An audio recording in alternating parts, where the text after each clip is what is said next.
talked about today with Elijah was starting out the rhythm slower.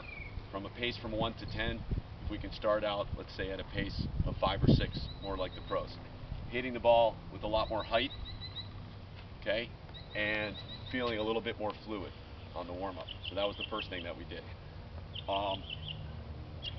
Secondly, we talked about hitting the forehand from different places in the court and how to distinguish those. So if the ball's coming deeper, we want to go back extra deep and then move up to it and then hit. Okay. We also worked a lot on hitting the forehand on the rise. Okay.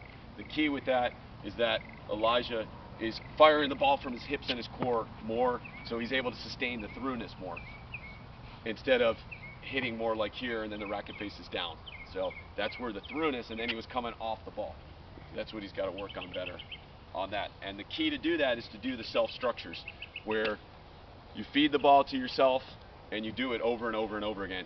And while you're doing the self structures, you have to make sure that you don't over hit. Like for this ball, when you're hitting a lot of power and throughness, if you hit too many balls in a row, you're not going to be able to sustain. So with that kind of shot, when you're hitting with extra power, you got to hit less balls in a row. Let's say 4 to 6 balls in the beginning. Okay, so we worked on that. We also worked on the concept of making sure you're incorporating several different things while you're hitting the ball. One thing Elijah does very, very well, he's very professional, he's very focused. Okay, usually someone has one thing very, very well, the other things drop a little bit.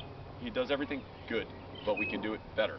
And how do we do it better? We do it better by also emphasizing the things that we're not as strong at.